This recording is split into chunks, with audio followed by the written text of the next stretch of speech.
Hello बच्चों, welcome back to my channel. कैसे हैं आप सब लोग?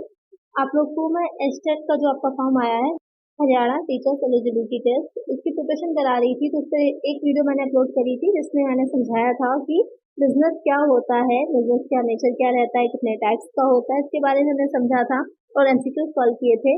आज की वीडियो में उसके नेक्स्ट पॉइंट जो दे रखा है सिलेबस में आपके कि फॉर्म्स ऑफ बिजनेस क्या होता है, तो उसके बारे में हम समझेंगे कि कितने टाइप के होते हैं, क्या क्या चीजें रहती हैं। तो आइए वीडियो को शुरू करते हैं। लेकिन शुरू करने से पहले जिन बच्चों ने सब्सक्राइब नहीं किया है, सब्सक्राइब कर लीजिए। वीडियो अच्छी लगेगी लाइक जरूर कर दीजिएगा और फ्रेंड्स साथ वीडियो को शेयर जरूर करिएगा। आइए शुरू करते हैं और फर्स्ट क्वेश्चन लेते हैं। Minimum number of members required to form a public company is. एक सार्वजनिक कंपनी बनाने के लिए आवश्यक सदस्यों की न्यूनतम संख्या है 12, 1, 7, नो लिमिट। क्वेश्चन में कह रहा है कि एक पब्लिक कंपनी, तो कंपनीज जो होती हैं वो मेनली दो टाइप की होती हैं। एक हो जाती है प्राइवेट और दूसरी होती है पब्लिक कंपनी। दो तरह की रहती हैं, एक प्राइवेट हो जाती हैं और दूसरी क्या होती हैं, पब्लिक कंपनीज होती हैं। प्राइवेट नाम से ही क्लियर है आप लोगों को कि प्राइवेट कंपनीज जो कि कुछ लोग मिलकर के अपने लिए बनाते हैं, और जो पब्लिक कंपनीज होती हैं वो जनता जो भी है, जितने भी लोग हैं सबको मिला करके, या फिर जो वो शेयर्स ले रहे हैं तो वहाँ पर वो मेंबर्स बनते हैं, एक बड़ी उसको सम्मिलित किया जाता है, इनकॉर्पोरेटेड होती हैं, बहुत सी चीजें आती हैं इसमें। तो जो प्राइवेट कंपनी होती है वहां पर मिनिमम जो होंगे, इसको ये तो समझ लेते हैं अच्छे से, तो आगे जो भी क्वेश्चन आएंगे इजी रहेंगे। मिनिमम जो होते हैं वो 2 सदस्य होने चाहिए, और मैक्सिमम कितने होने चाहिए, मैक्सिमम होने चाहिए, पहले ये लिमिट 50 की थी लेकिन अब मैक्सिमम की लिमिट बढ़ा करके 200 हो गई है। तो मैक्सिमम कितने होने चाहिए, मैक्सिमम होंगे 200। तो मिनिमम हो जाएंगे कि 2 व्यक्ति और अधिकतम 200 व्यक्ति मिलकर के एक प्राइवेट कंपनी को बना सकते हैं।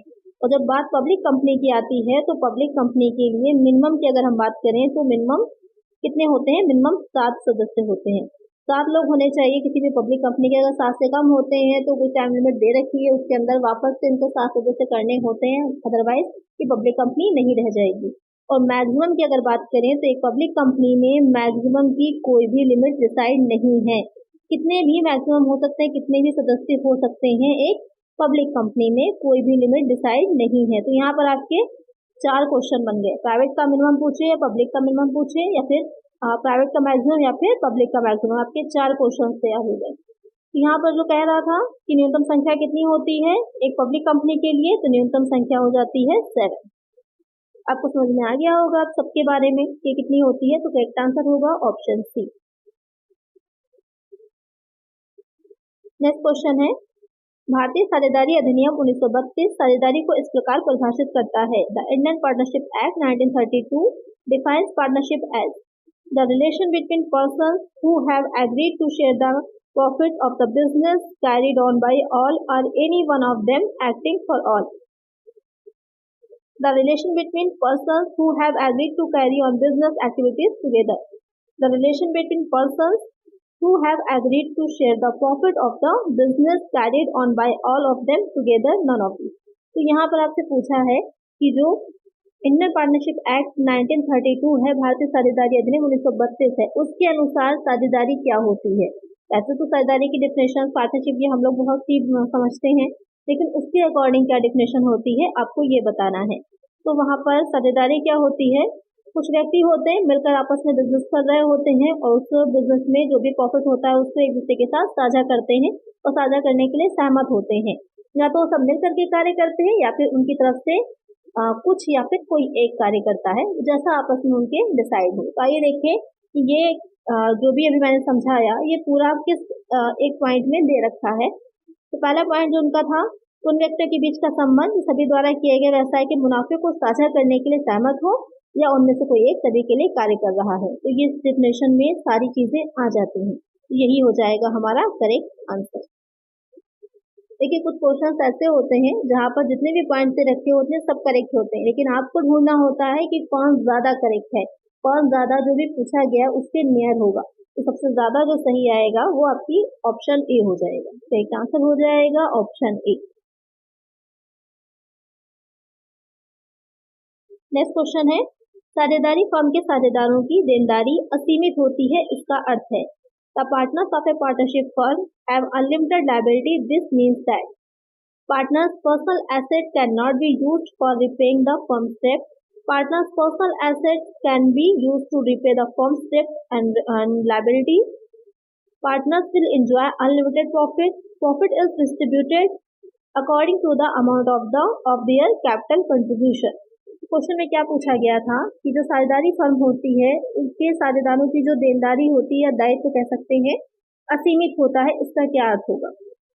जो प्रीवियस वीडियो मैंने बनाई थी तो वहाँ पर आपको बताया था कि जो एक पार्टनरशिप फर्म होती है उनका जो साझेदार होते हैं उनका जो दायित्व होगा वो असीमित होता है। तो असीमित होने का अर्थ क्या होता है कि क्यों असीमित कहा जाता है कि वो जो साझेदार होते हैं व्यक्तिगत संपत्ति का उपयोग फर्म के ऋण को चुकाने के लिए नहीं करते हैं, या फिर साझेदार की व्यक्तिगत संपत्ति का उपयोग फर्म के ऋण या फिर देयता को चुकाने के लिए किया जा सकता है। ये करेक्ट हो जाएगा ऑप्शन बी कि जो भी पार्टनर्स होते हैं उनकी जो भी अपनी पर्सनल प्रॉपर्टी भी होती है उसका यूज भी किया जा सकता है, जो भी उन्होंने लोन लिए होते हैं उनको चुकाने के लिए। इसीलिए कहा जाता है कि जो साझेदार होते हैं उनका दायित्व असीमित होता है। ऐसा नहीं होता कि अगर एक साझेदार के पास नहीं है तो दूसरा साझेदार नहीं चुकाएगा, अगर उसके पास नहीं है तो दूसरा साझेदार अपने जितनी भी प्रॉपर्टी होगी उससे लोन चुकाता है। यहाँ पर कोई लिमिटेशन नहीं होती, जैसे कि एक कंपनी में लिमिटेशन रहती है, लिमिटेड दायित्व होता है, लेकिन यहाँ पर लिमिटेड दायित्व नहीं होता। यही इसकी एक डीमेरिट भी होती है जो पार्टनरशिप फर्म्स होती हैं उनकी। तो करेक्ट आंसर हो जाएगा ऑप्शन बी।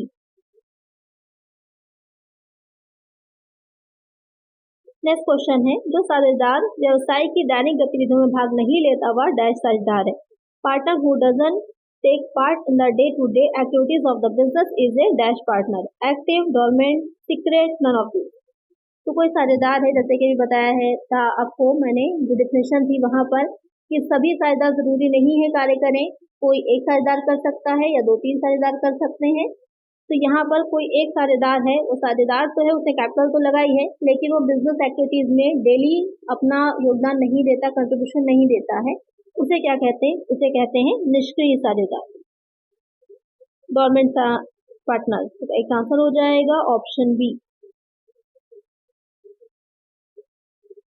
नेक्स्ट क्वेश्चन है, साझेदारी के गठन के दौरान बनाया जाने वाला दस्तावेज है। Document that is made during the formation of a partnership is partnership agreement, partnership deed, partnership registration, partnership document. Question कह रहा है जो पार्टनरशिप होती है इसको जब बनाया जा रहा होता है तो एक डॉक्यूमेंट तैयार किया जाता है, वो डॉक्यूमेंट क्या कहलाता है?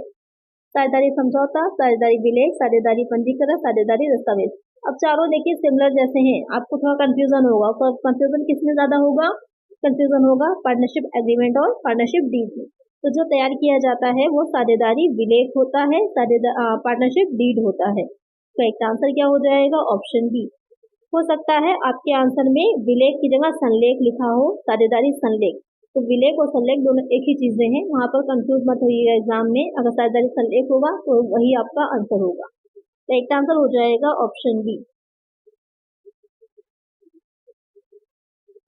नेक्स्ट क्वेश्चन है, साझेदारी विलेख में निम्नलिखित में से किसका उल्लेख नहीं है? Which of the following is not mentioned in the partnership deed? Name of the firm, duration of business, method of solving dispute, amount of profit and losses. तो यहाँ पर किसका उल्लेख नहीं होता? तो फर्म का नाम, नेम ऑफ द फर्म होता है, व्यवसाय की अवधि भी रहती है, विवादों को सुलझाने की विधि भी होती है। क्या नहीं होता?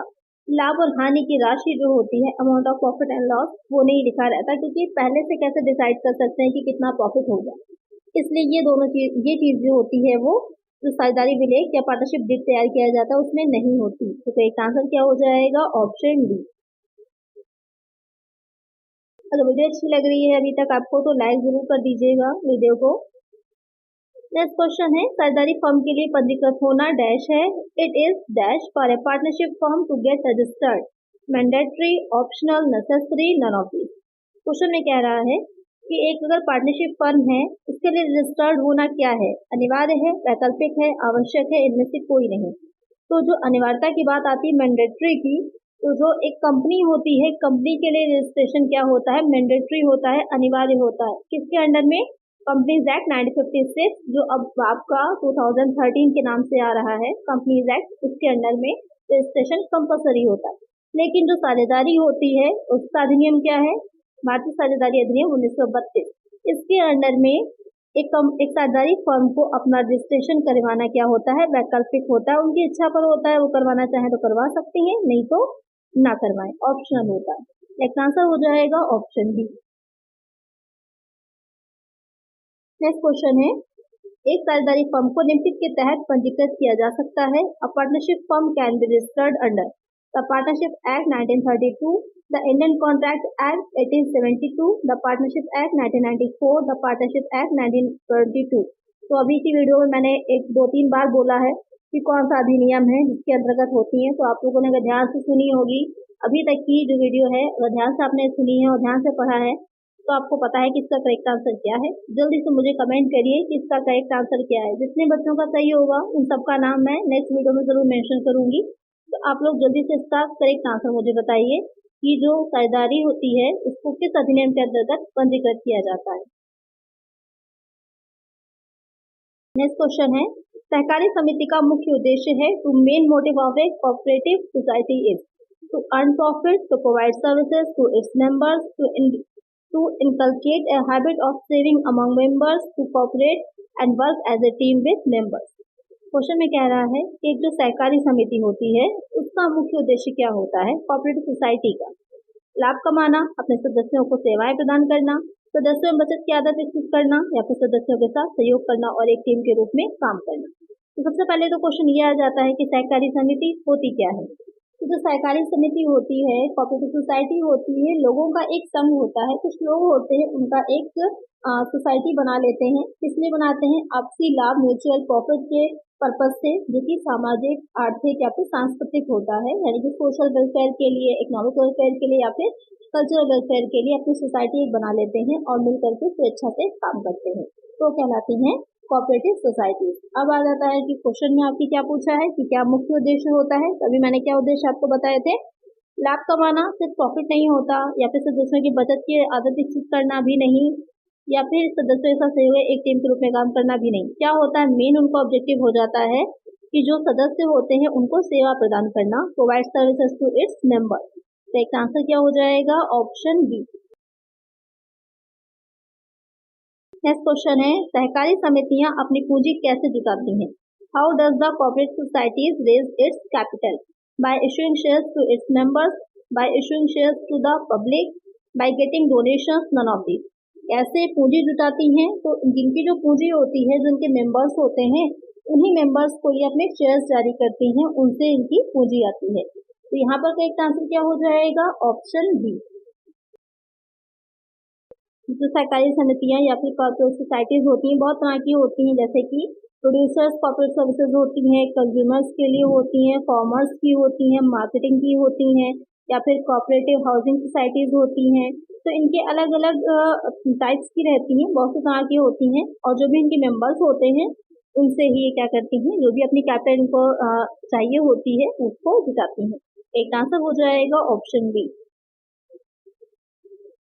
नेक्स्ट क्वेश्चन है, किसी कंपनी का मुख्य प्रबंध निकाय है। The chief managing body of A company is board of directors, share holders, debenture holders, all of these. Question कह रहा है कि एक कंपनी की अगर बात करी जा रही है तो एक कंपनी क्योंकि एक कृत्रिम व्यक्ति है, एक आर्टिफिशियल बॉडी है, कंपनी के खुद के हाथ पैर नहीं होते कि वो अपना काम खुद से कर ले। माना जाता है एक व्यक्ति, लेकिन आर्टिफिशियल व्यक्ति माना जाता है, तो अपने काम वो खुद से नहीं कर सकती। इसके लिए क्या रखती हैं, डायरेक्टर्स को रखती है। तो बोर्ड ऑफ डायरेक्टर्स जो होते हैं, जो संचालकों का एक निर्देशक मंडल होता है, संचालक मंडल होता है, वो सारे काम कंपनी की तरफ से करते हैं।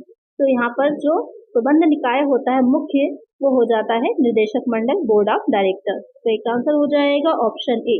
जो अंशधारक होते हैं उन्हें कंपनी का स्वामी माना जाता है, ओनर माना जाता है। क्यों? क्योंकि अंशधारक कौन होंगे, जो भी कंपनी की कैपिटल होती है उस कैपिटल को वो लोग अंशों में, शेयर्स में परचेज करते हैं, खरीदते हैं, जिससे कि कंपनी अपना बिजनेस कर पाती है।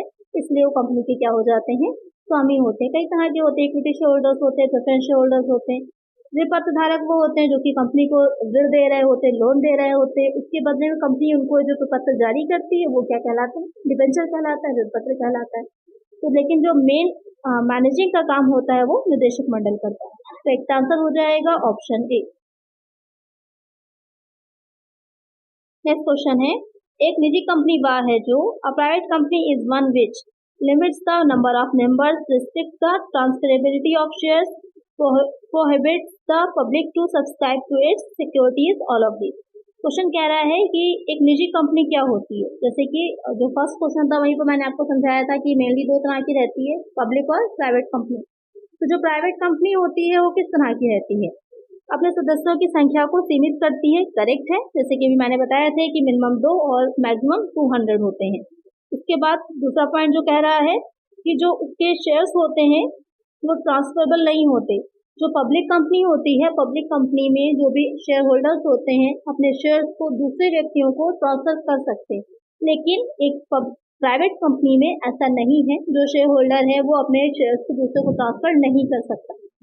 थर्ड पॉइंट कि जनता को अपनी प्रतिभूतियों को सस्ता लेने से रोकती है, करेक्ट है। ये आम जनता को अपने शेयर्स को निर्मित नहीं करते हैं।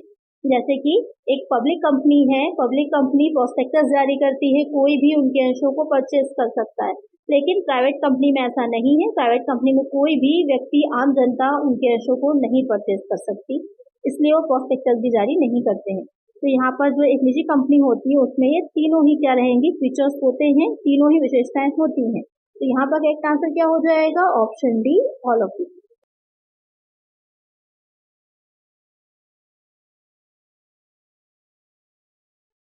नेक्स्ट क्वेश्चन है, एक कंपनी एक कृत्रिम व्यक्ति होने के कारण a company being an artificial person can enter into contract, can sue the third party और its members, can be sued by its members और any other third party, all of this. Question में कह रहा है कि एक company एक कृत्रिम व्यक्ति होते हुए एक आर्टिफिशियल बॉडी होने की वजह से क्या कर सकती है, किसी अनुबंध में प्रवेश कर सकती है, करेक्ट है, कर सकती है। तीसरे पक्ष या उसके सदस्यों पर मुकदमा कर सकती है, बिल्कुल कर सकती है। उसके सदस्यों या किसी अन्य तीसरे पक्ष द्वारा मुकदमा दायर किया जा सकता है, ये भी करेक्ट है। तो तीनों ही काम एक कृत्रिम व्यक्ति, एक आर्टिफिशियल पर्सन होने की वजह से एक कंपनी कर सकती है। तो यहाँ पर करेक्ट आंसर क्या हो जाएगा, option D, all of the. ये सारे क्या होते हैं, कंपनी के फीचर्स भी हैं। तो विशेषताओं में भी पूछा जा सकता है आपसे, एक कृत्रिम व्यक्ति है, दूसरे पर मुकदमा चला सकती है या उस पर कोई दूसरा व्यक्ति भी केस कर सकता है। ये सारी फीचर्स ही होते हैं। नेक्स्ट क्वेश्चन है, इनमें से कौन सी कंपनी की विशेषता है, which of these is the merit of company, quick decision making, lack of secrecy, professional management, ease of formation. Question में कह रहा है कि इसमें से कौन सी एक कंपनी की विशेषता है, कंपनी का फीचर है, मेरिट है।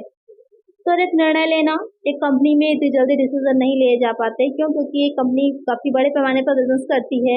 तो संचालक मंडल होते हैं, सभाएं होती, मीटिंग्स होती हैं, उनमें पूरा एक प्रस्ताव पारित होते हैं, उसके बाद जाकर के कोई डिसीजन लिया जाता है। तो क्विक डिसीजन नहीं ले पाती, गोपनीयता की भी कमी रहती है, क्योंकि जो भी निर्णय लिए जा रहे हैं, जो भी काम हो रहा है उसकी रिपोर्ट पूरी देनी पड़ती है जो भी शेयर होल्डर्स होते हैं उनको।